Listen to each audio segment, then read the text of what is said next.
हाँ भाई, देखा जाए, गुड इवनिंग। पीछे जो मैंने पढ़ाया है पिछले लेक्चर आपने तैयार कर लिया होगा। जैसा कि मैंने बताया है कि प्रतिदिन 2 लेक्चर हम अपने YouTube पर डाल रहे हैं।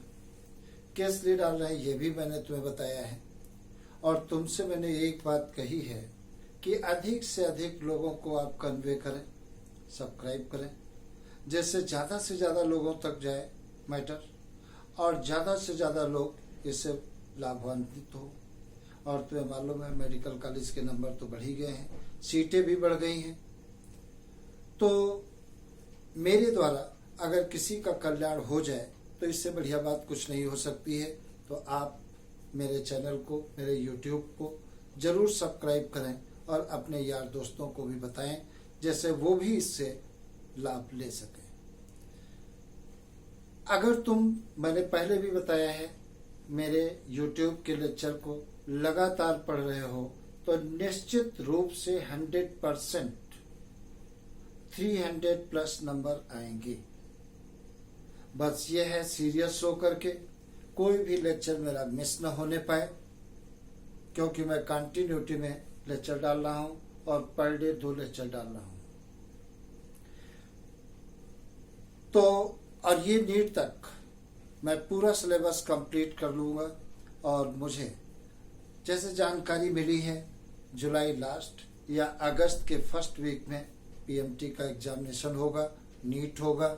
हमारे पास टाइम पर्याप्त है, जम करके अपन दोनों लोग लग जाएं और सफल हो जाएं। तो देखा जाए, हमने पढ़ाया था तुम्हें, रेस्पिरेटरी सेंटर के बारे में बताया था। क्वेश्चन पूछा जा सकता है कि रेस्पिरेटरी सेंटर कहाँ पर पाए जाते हैं, तो मेडुला ऑब्लांगाटा और पॉन्स में पाए जाते हैं। कहाँ पर पाए जाते हैं? मेडुला ऑब्लांगाटा और पॉन्स पर पाए जाते हैं। मैंने बताया था कि मेडुला ऑब्लांगाटा पर रेस्पिरेटरी रिदम सेंटर पाए जाते हैं और पॉन्स पर मैंने बताया था न्यूमोटैक्सिक सेंटर पाए जाते हैं। मैंने ये भी बताया है कि मेडुला के ऊपर जो रेस्पिरेटरी रिदम सेंटर पाए गए हैं उनसे 1 से 2 सेकंड के लिए इंस्पायरेशन के सिग्नल इशू किए जाते हैं। और जैसे ही 2 सेकंड के लिए इंस्पायरेशन कंप्लीट हुआ, न्यूमोटैक्सिक से सिग्नल इशू किए जाते हैं, वो इंस्पायरेशन के सिग्नल को आकर के रोक देते हैं। और जैसे इंस्पायरेशन के सिग्नल रुक जाएंगे तुरंत एक्सपायरेशन स्टार्ट हो जाएगा और 1 से 3 सेकंड के लिए एक्सपायरेशन होगा।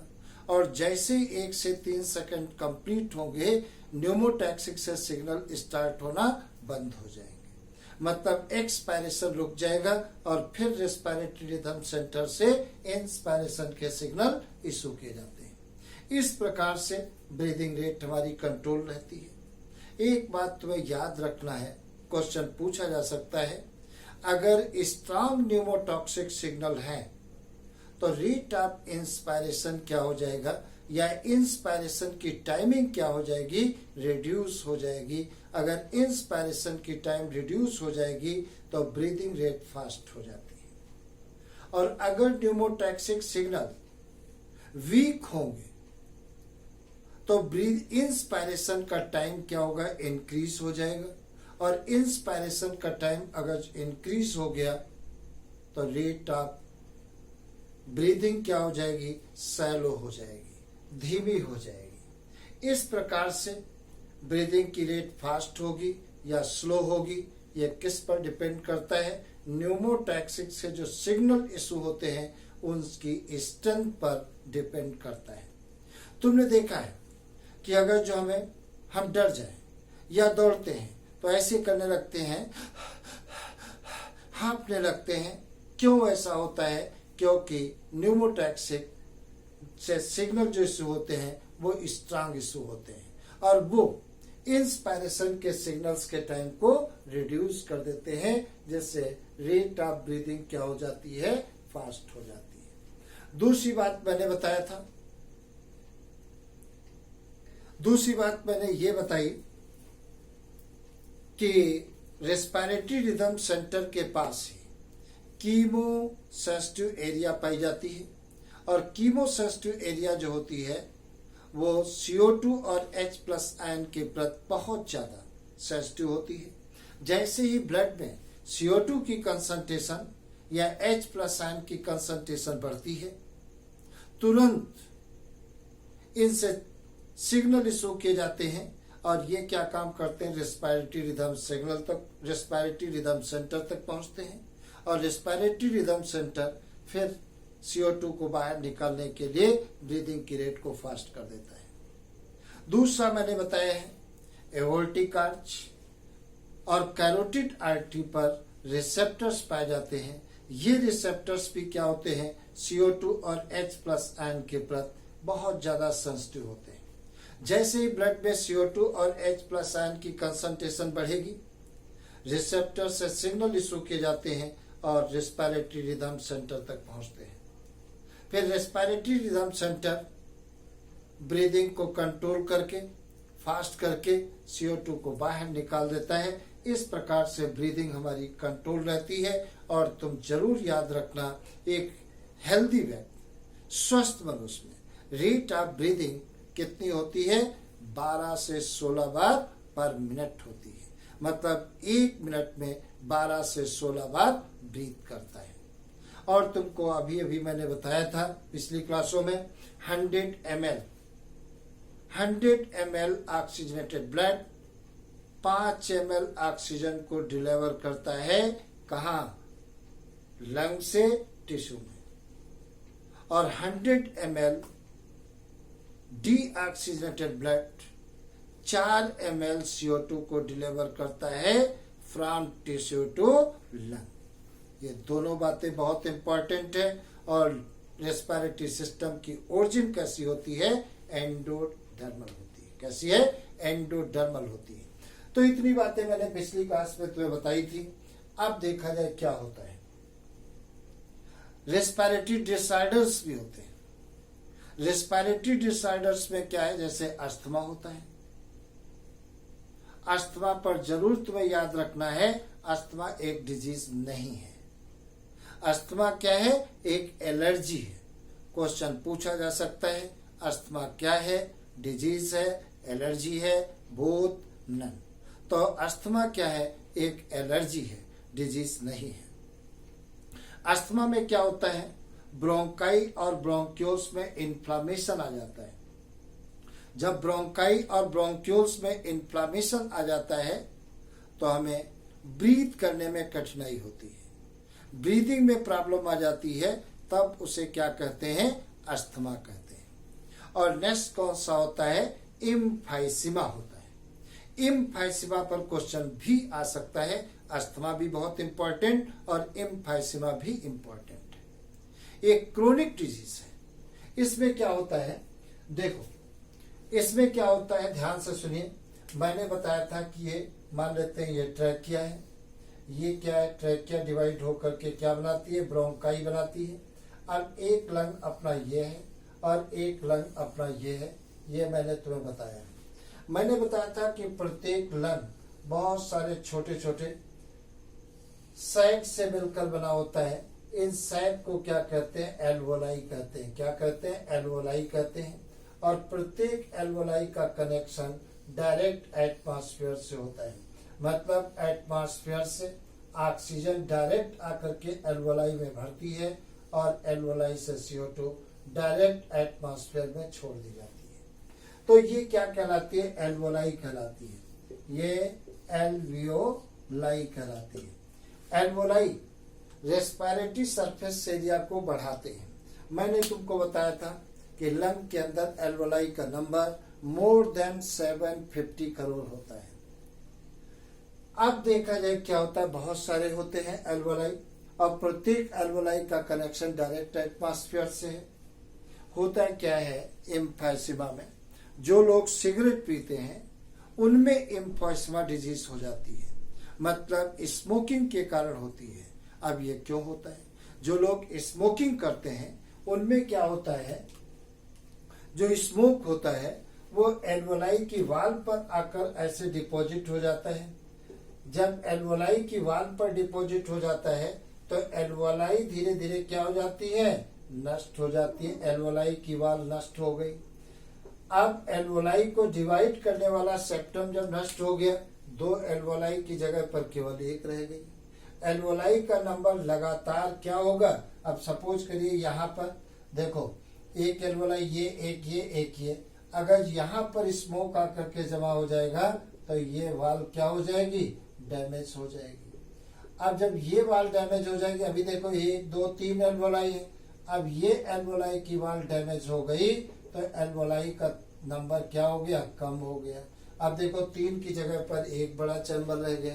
एल्वोलाई का नंबर लगातार कम होता जाएगा और जैसे जैसे एल्वोलाई का नंबर कम होता जाएगा हमें ब्रीदिंग में प्रॉब्लम होती रहेगी।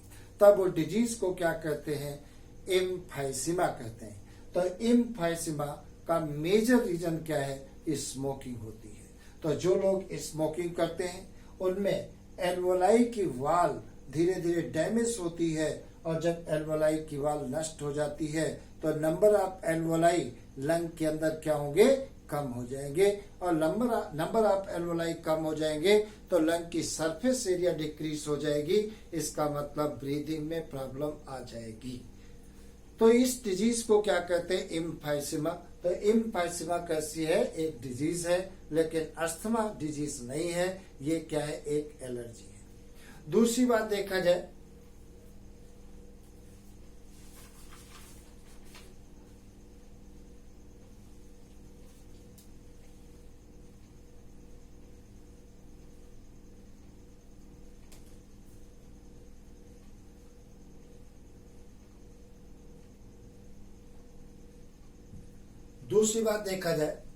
एक्यूपेशनल रेस्पिरेटरी डिसऑर्डर क्या होता है। एक्यूपेशनल रेस्पिरेटरी डिसऑर्डर उन लोगों में होता है जो लोग सीमेंट फैक्ट्री में काम करते हैं, जहां पर पत्थर को पीसा जाता है, ग्राइंड किया जाता है या ब्रेक किया जाता है। वहां पर बहुत ज्यादा डस्ट पैदा होती है। वो डस्ट से इतनी ज्यादा डस्ट होती है कि हमारी बॉडी के अंदर जो इम्यूनिटी है उसका मुकाबला नहीं कर पाती है। वो डस्ट जब हमारे अंदर जाएगी, लंग के अंदर जाएगी, तो लंग के अंदर क्या होता है, इन्फ्लामेशन आने लगता है और फाइब्रोसिस हो जाती है। जब लंग के अंदर इन्फ्लामेशन आ जाएगा और फाइब्रोसिस हो जाएगी, मतलब पूरे लंग के अंदर फाइबर्स भर जाते हैं, बन जाते हैं, तो रिस्पायरेशन, ब्रीदिंग हमारी बंद हो जाएगी। और जब ब्रीदिंग बंद हो जाएगी तो हमारी डेथ हो जाएगी। तो जितने भी इन फैक्ट्रियों में काम करते हैं, सीमेंट फैक्ट्रियों में, वहां जितने भी वर्कर्स हैं उनको प्रोटेक्टिव मास्क अलाउ करना चाहिए, प्रोटेक्टिव मास्क देना चाहिए, जिससे उन लोगों की जिंदगी बच सके। तो ये अब इस पे हम तुम्हें कुछ क्वेश्चन कराते हैं। जैसे रेस्पिरेटरी सिस्टम में क्वेश्चन पूछ सकते हैं, रेस्पिरेटरी सिस्टम की ओरिजिन कैसी होती है, तो आपका मालूम है आंसर, एंडोडर्मल होती है। दूसरी बात पूछ सकते हैं, एपिग्लाइटिस किसका बना होता है, तो किसका बना होता है, इलास्टिक कार्टिलेज का बना होता है। दूसरी बात पूछ सकते हैं, ट्रेकिया के अंदर जो रिंग्स होते हैं उनका शेप कैसा होता है, सी शेप्ड होता है, डार्सल साइड से इनकम्प्लीट होते हैं और वेंट्रल साइड से कंप्लीट होते हैं। तीसरा क्वेश्चन पूछ सकते हैं, कॉकरोच में रेस्पिरेटरी ऑर्गन्स क्या होते हैं, तो कॉकरोच में रेस्पिरेटरी ऑर्गन क्या होते हैं, ट्रैकी होते हैं। ट्रैकी क्या है, एक ट्यूब का नेटवर्क होता है जिसे ट्रैकियल ट्यूब कहते हैं, उसके द्वारा होता है। क्वेश्चन पूछ सकते हैं, बताइए उस एनिमल का नाम बताइए जिसमें हीमोग्लोबिन प्लाज्मा में डिजॉल्व पाया जाता है, तो आपका आंसर होगा अर्थवर्म होता है। तो अर्थवर्म में आरबीसी नहीं पाई जाती है लेकिन उसके प्लाज्मा में हीमोग्लोबिन घुला हुआ मिलता है, इसीलिए उसका ब्लड कैसा होता है, रेड कलर का होता है। दूसरी बात, तो ये चीज मुझे मालूम हो गई। और तीसरी बात मैंने बहुत इंपॉर्टेंट बताई है कि जैसे कॉकरोच की बात करते हैं या फाइलम आर्थ्रोपोडा की बात करते हैं, उसमें रेस्पिरेटरी पिगमेंट नहीं पाए जाते हैं। क्या पाया जाता है, हीमोसाइनिन पाया जाता है, और हीमोसाइनिन में क्या होता है, कॉपर मेटल पाई जाती है।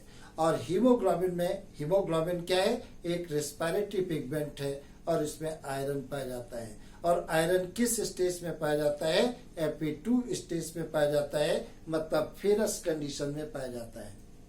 एक बात और बता दें, कार्बन मोनोऑक्साइड बहुत ज्यादा टॉक्सिक होती है, वेरी वेरी टॉक्सिक होती है। सपोज करिए यहाँ पर मान लेते हैं ये Hb है, यहाँ पर मान लेते हैं ये Hb है,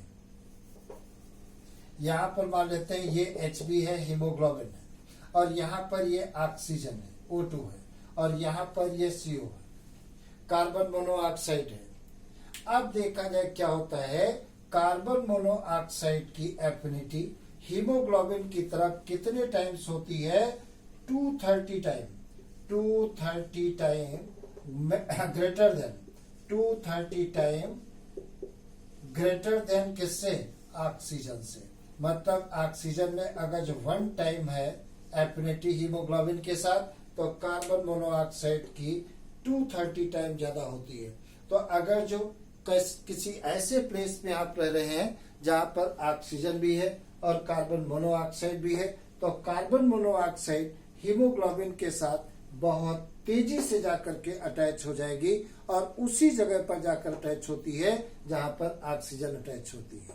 और हीमोग्लोबिन के साथ जब कार्बन मोनोऑक्साइड अटैच हो जाती है, तब जो कंपाउंड बनता है उसे क्या कहते हैं? कार्बोक्सी हीमोग्लोबिन कहते हैं। क्या कहते हैं? कार्बोक्सी हीमोग्लोबिन कहते हैं। और कार्बोक्सी हीमोग्लोबिन कैसा होता है? स्टेबल होता है। और जैसे जैसे हीमोग्लोबिन के साथ CO जुड़ती रह जाएगी, ऑक्सीजन को जुड़ने के लिए स्थान नहीं मिलेगा। अब हमें क्या होगा?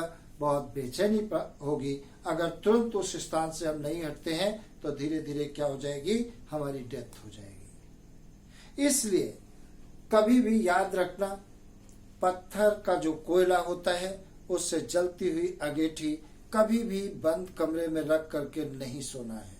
अगर बाई चांस सो जाते हैं तो जीवन भर के लिए हम सो जाएंगे। क्यों? जैसे ठंडी बहुत ज्यादा होती है, पत्थर का कोयला खरीद लाए, अंगीठी में जला करके रख लिया, उस कोयले से क्या होता है? लार्ज अमाउंट में कार्बन मोनोऑक्साइड निकलती है। और जब लार्ज अमाउंट में कार्बन मोनोऑक्साइड निकलेगी, वो हीमोग्लोबिन के साथ जुड़ करके एक स्टेबल कंपाउंड कौन सा बना देगी? कार्बोक्सी हीमोग्लोबिन बना देती है। और तब उसमें ऑक्सीजन को अटैच करने की प्रोबेबिलिटी खत्म हो जाएगी। जब हमारी सेल को ऑक्सीजन नहीं मिलेगी, सेल हमारी क्या होगी? डेथ हो जाएगी। और जब सेल डेथ हो जाएगी तो हम मर जाएंगे। इसलिए कभी भी याद रखना, पत्थर के कोयले से जलती हुई अंगीठी को बंद कमरे में रख करके नहीं सोना चाहिए। अगर सोते हैं तो उसका परिणाम हमको भुगतना पड़ जाएगा। आजीवन के लिए हम नींद में सो जाएंगे। तो कभी भी ऐसी गलती नहीं करना चाहिए। एक चीज और तुमने देखा होगा, जैसे प्लेन एरिया से हिल एरिया की तरफ जाते हैं तो हमको बहुत थकान महसूस होती है, बहुत वीकनेस महसूस होती है।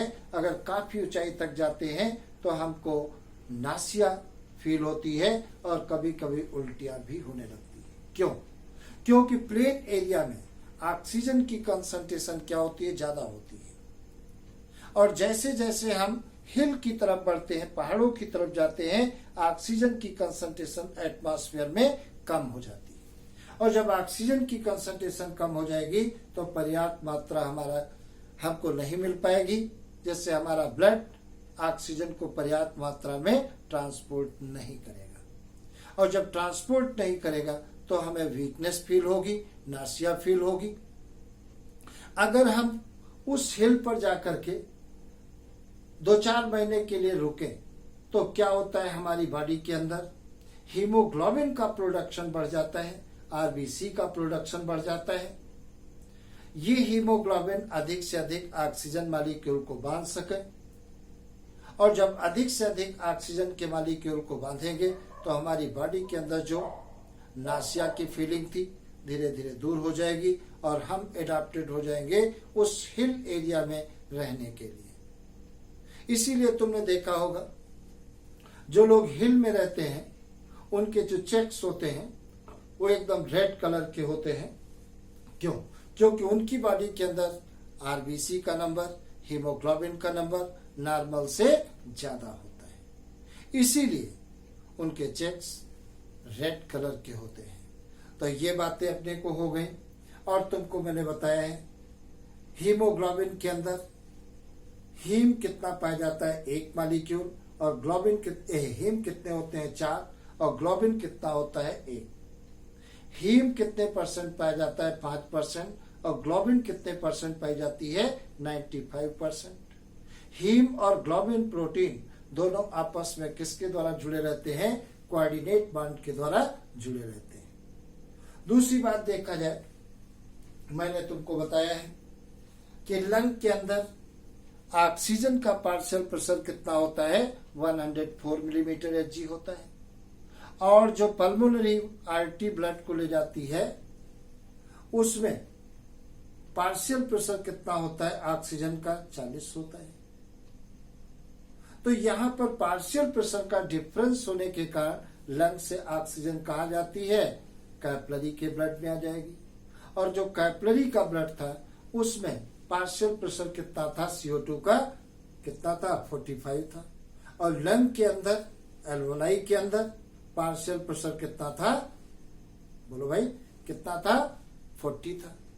तो ब्लड में पार्शियल प्रेशर ज्यादा है CO2 का, एल्वोलाई में कम, तो ब्लड से CO2 कहाँ चली जाएगी, लंग के एल्वोलाई में चली जाएगी, और एक्सपायरेशन प्रोसेस के द्वारा हम बॉडी से बाहर निकाल देंगे। इस प्रकार से ब्रीदिंग गैसों का एक्सचेंज होता है। एक बात और बताएं, मैंने बताया कि डायफ्राम का पाया जाना मैमल्स का स्पेसिफिक करैक्टर होता है। किसका, मैमल्स का स्पेसिफिक करैक्टर होता है, और किसी में भी डायफ्राम नहीं पाया जाता है। ये क्वेश्चन पूछा गया है 2012 में पीएमटी में पूछा गया था। उस समय नीट नहीं होती थी, क्या कहलाता था, AIPMT कहलाता था, ऑल इंडिया PMT कहलाता था। तो 2012 में यह क्वेश्चन पूछा गया था कि मैमल्स का पाया जाना मैमल्स का स्पेसिफिक करैक्टर क्या है, तो उसमें आंसर था डायफ्राम का पाया जाना। स्पेसिफिक करैक्टर होता है, कोई एक्सेप्शन नहीं होता है। डायफ्राम क्या करता है, थोरैक्स और एब्डोमेन को डिवाइड करने वाला एक सेप्टम होता है। और एक बात बताएं, ब्रीदिंग में इंस्पायरेशन और एक्सपायरेशन में 75% रोल किसका होता है, डायफ्राम का होता है। किसका होता है, डायफ्राम का होता है 75% रोल। अब एक बात बता दें कि अगर डायफ्राम में हम छेद कर दें, अगर जो हम छेद कर देते हैं तो ब्रीदिंग बंद हो जाएगी और व्यक्ति की डेथ हो जाएगी। क्यों? क्योंकि अगर जो हम छेद कर देते हैं तो डायफ्राम, जब हम इंस्पायरेशन करेंगे तो डायफ्राम की मसल्स कांटेक्ट होंगी, ऐसे होंगी, तो यहाँ एब्डोमिनल रीजन में जो एयर होती है छेद से ऊपर आ जाएगी, तो थोरेसिक कैविटी के अंदर एयर का प्रेशर क्या होगा, बढ़ जाएगा। लंग अब फैल नहीं पाएंगे, मतलब इंस्पायरेशन नहीं हो पाएगा और व्यक्ति की डेथ हो जाएगी। क्वेश्चन आ चुका है कि अगर डायफ्राम में हम छेद कर दें तो क्या होगा, ब्रीदिंग बंद हो जाएगी और व्यक्ति की क्या होगी, डेथ हो जाएगी। और डायफ्राम का रोल कितना होता है, 75% रोल होता है किसमें, ब्रीदिंग में, डायफ्राम का। और एब्डोमिनल मसल्स का भी होता है। और रिब्स में मैंने बताया है एक मसल्स पाई जाती है, जिन्हें दो टाइप की मसल्स पाई जाती है, एक एक्सटर्नल इंटरकास्टल मसल्स और दूसरी इंटरनल कास्टल मसल्स कहते हैं। क्वेश्चन कई बार पूछा गया है, ध्यान रखना। पूछ सकते हैं कि नॉर्मल टाइम में डायफ्राम का शेप कैसा होता है, तो डोम शेप होता है, ऐसे डोम शेप होता है। अगर क्वेश्चन पूछ ले इंस्पायरेशन के समय डायफ्राम का शेप कैसा होता है, तो फ्लैट होता है।